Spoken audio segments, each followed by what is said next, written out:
एक दिन मैंने एक वीडियो देखी और वो इस बारे में थी कि एक आदमी के कुछ सवालात हैं और वो इन सवालात को एक यहूदी, एक ईसाई और एक मुसलमान से करता है। क्या ये दिलचस्प नहीं है? और मुझे इंटरनेट पर अक्सर पूछे जाने वाले सवालात याद आए कि खुदा ने एक नबी, एक मजहब के बजाय कई मजाहिब क्यों भेजे हैं? अगर तारीख के मुख्तलिफ अदवार में मुख्तलिफ मजहब गुजरे हैं और नए अहकामात आते रहे हैं, आखिर क्या वजह है कि हम गुज़िश्ता 1400 साल से एक ही चीज पर ईमान रखे हुए हैं? अगर बाइबल, ज़बूर और तौरात खुदा की तरफ से नाजिल की गई थी तो फिर इनको क्यों मनसूख किया गया? और ये कि इंसानी तारीख में अंबिया कहाँ कहाँ आए और कहाँ रहे?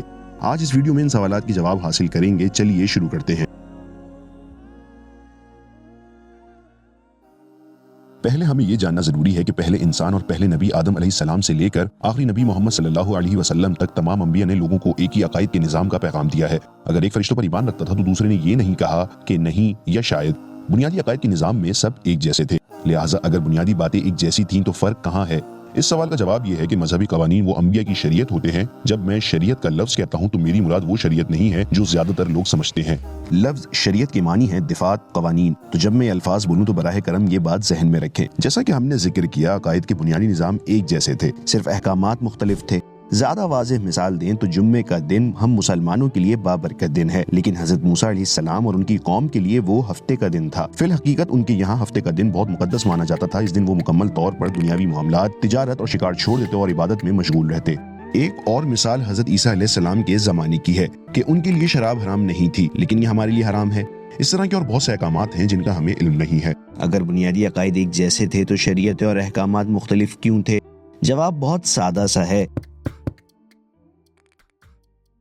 यहाँ पहला फर्क जिसका जानना हमारे लिए जरूरी है ये है कि दवा हमेशा बीमारी की मुनासबत से दी जाती है, सबक तालिब इल्म के लिहाज से पढ़ाया जाता है, तकरीर सामीन को मद्देनजर रखकर की जाती है। दूसरे अल्फाज में जैसे जैसे सदियां और मुआशरे बदलते हैं, दरअसल हम देखते हैं कि लोगों की जरूरियात और जहनियत भी बदल जाती है और इसके मुताबिक असबाक और अहकामात आज तक बदलते रहे हैं। मुझे यकीन है कि आपके जहन में बहुत सारे सवालात होंगे, तो मैं आपको एक मिसाल देता हूँ। सन 3000 कब्ल मसीह में 4 मुख्तलिफ मुआशरों का तसव्वुर करें। उनमें से एक अमरीका में है, दूसरा चीन में है, एक सऊदी अरब में है और एक रूस में है। 4 मुख्तलिफ मुआशरे जो मुकम्मल तौर पर एक दूसरे से बेखबर हैं, तहजीब और इल्म के लिहाज से एक दूसरे से 2 गुना आगे हैं, जबकि दूसरा 5 गुना ज्यादा तरक्की याफ्ता है।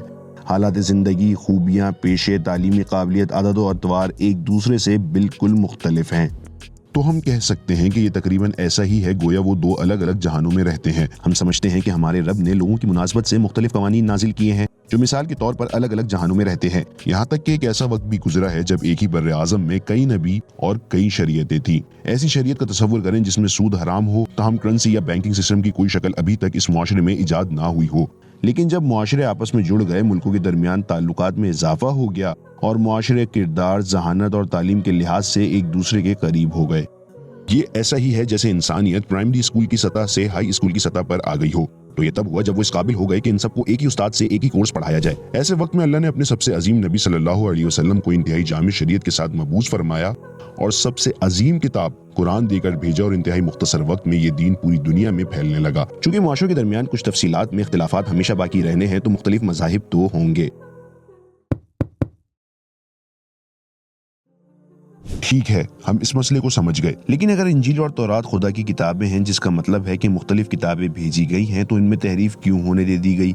असल में इसका जवाब पिछले जवाब में ही हो गया है। जैसे जैसे लोग और मुआशरे वक्त के साथ साथ बदलते थे, एक नई शरीयत पिछली शरीयत के अहकामात को खत्म कर देती थी। ठीक है, अगर खुदा खुद तौरात के अहकामात को खत्म कर दे और ईसा को नई शरीयत देकर भेज दे, तो वो तौरात की हिफाजत क्यों करेगा? चूंकि उसने नई किताब और नए अहकामात भेजे, तो उसने पिछली किताबों को तहरीफ से महफूज नहीं रखा। लेकिन चूंकि कुरान आखिरी आसमानी किताब है और चूंकि अब क़यामत तक कोई नबी नहीं आएगा, लिहाजा इसकी हिफाजत का जिम्मा ले लिया गया है और ये अब भी महफूज है। सूरह नंबर 10 सूरह यूनुस की आयत नंबर 47 में इरशाद है, औज़ु बिल्लाहि मिनश शैतानिर रजीम, बिस्मिल्लाहिर रहमानिर रहीम, वलिकुल्लि उम्मतिन रसूलुन फ़इज़ा जाअ रसूलुहुम क़ुदिया बैनहुम बिल क़िस्ति व हुम ला युज़लमून। इसका तर्जुमा ये है कि और हर एक उम्मत की तरफ से पैगंबर भेजा गया। जब इनका पैगंबर आता है तो उनमें इंसाफ के साथ फैसला कर दिया जाता है और उन पर कुछ जुल्म नहीं किया जाता।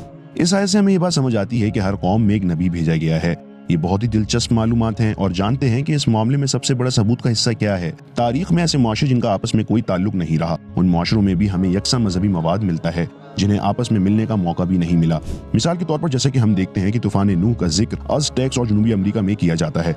ہم دیکھتے ہیں کہ یہی تذکرہ چین میں بھی کیا جاتا ہے۔ صرف یہی نہیں بلکہ انسان کی مٹی سے تخلیق، یا یہ کہ آسمان کی 7 تہ ہیں، یا یہ کہ دنیا 6 مراحل میں بنائی گئی، اور دیگر بہت سی باتیں۔ آپ کو نہیں لگتا یہ دلچسپ ہے کہ یہ دونوں معاشرے ایک جیسے حقائق بیان کر رہے ہیں جبکہ دونوں کے درمیان کوئی تعلق ممکن نہیں تھا، کیونکہ ان کا ملنا ناممکن تھا؟ جو کوئی بھی اس پر غور کرے تو وہ یہ سمجھ سکتا ہے کہ بر اعظم امریکہ کی طرف کوئی نبی بھیجا گیا تھا اور کوئی دوسرا نبی چین بھیجا گیا تھا، اور ان دونوں نے یہ معلومات ایک ہی ذریعے سے حاصل کی تھی۔ میرا خیال ہے کہ مجھے آپ کو بتانے کی ضرورت نہیں کہ انہوں نے کون سے ذریعے سے یہ معلومات حاصل کی تھی۔ ویڈیو دیکھنے کے لیے شکریہ۔ السلام علیکم ورحمۃ اللہ۔